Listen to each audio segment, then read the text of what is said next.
places on Earth where danger announces itself. You hear explosions, you see fire, you know immediately that something is wrong. But this place doesn't do that. This place stays quiet. No alarms, no guards, no walls telling you to turn back. Just cold air and still water. If you stood here decades ago, nothing would have looked unusual. No smell, no heat, no visible threat. Yet standing near this water, for one single hour, was once enough to kill a human being. No wounds, no blood, no pain you could point to, just something invisible, passing through your body, breaking it down, cell by cell. For years, this place was kept off maps. People lived nearby, without knowing what it was doing to them. Doctors were not allowed to say the real cause of illness. The lake had a name, but saying it was forbidden. This is the story of Lake Karachay. After the Second World War, the world changed forever. Countries stopped fearing armies alone. They feared what could happen in seconds. Nuclear weapons became the new language of power. The Soviet Union knew it could not fall behind, so it built secret factories far from public eyes. One of them was called Mayak. It was built fast. Engineers focused on production, not consequences. Inside this facility, plutonium was extracted for nuclear weapons, and every step of that process created something extremely dangerous: radioactive waste. There was no long-term plan, no deep storage facilities, no safe containment systems, only urgency. Officials looked around for somewhere to hide the problem. They saw a small lake. Water hides things. Water absorbs, and water looks harmless. That was enough. People lived near this lake, but they did not live in a normal town. Their city had no name, only a number. It did not appear on maps. Visitors were not allowed. Leaving was restricted. Letters were censored. Phone calls were monitored. They were told this secrecy meant importance. But secrecy also meant silence. When people began to fall sick, the symptoms were strange: hair loss, burn-like marks, extreme weakness. Doctors noticed patterns, but they were warned. Radiation was not a word they were allowed to use. Instead, medical reports used a fake term: special disease.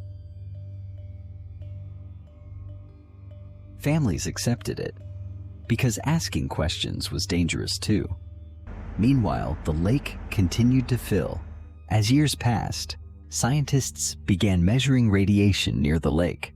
At first, they didn't trust the instruments. They recalibrated them. They tested again. The numbers stayed the same. Standing near the shore meant absorbing around 600 roentgens per hour. To understand that, at 100, the human body begins to fail. At 400, survival becomes unlikely. At 600, death is almost certain. This lake was small, but it contained more long-lasting radioactive material than the Chernobyl disaster.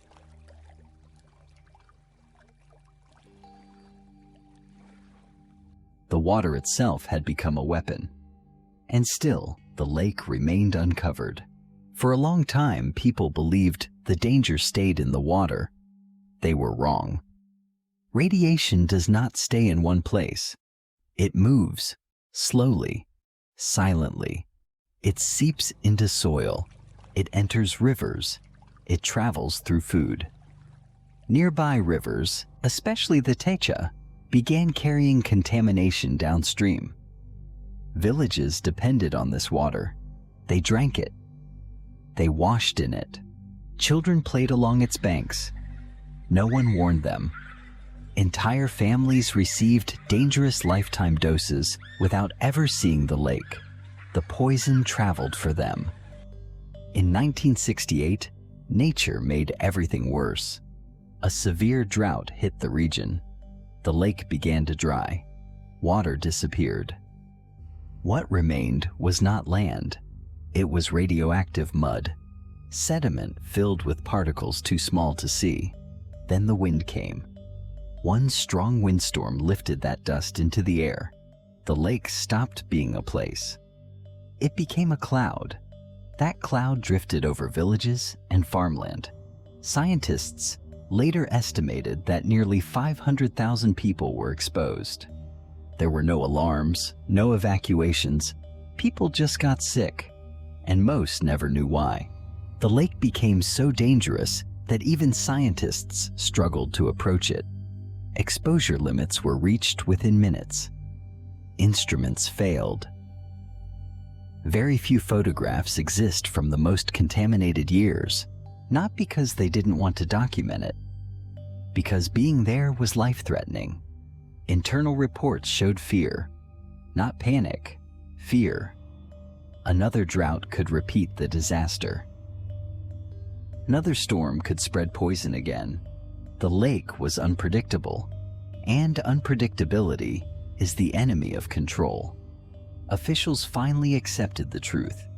Lake Karachay could not be cleaned. Draining it would spread contamination. Leaving it alone was too dangerous, so they chose a final option. They buried it. Thousands of massive concrete blocks were dropped into the lake.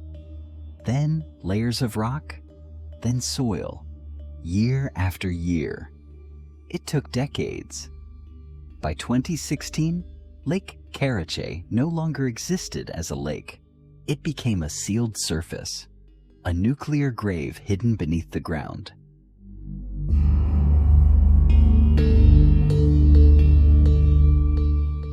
Burying something does not make it disappear. Under the ground, radioactive material still exists. Some of it moves slowly with underground water. Some of it will remain dangerous for hundreds of years. Grass may grow, trees may return, but radiation does not heal. It waits. Lake Karachay was not created by nature. It was created by urgency, by secrecy, by humans choosing speed over understanding. And the most disturbing truth is this: this lake is not unique. There are other places we sealed, buried, and stopped talking about. Places where decisions were hidden instead of solved. So the question is no longer how dangerous this lake was. The real question is, what else did we create and choose never to speak about again?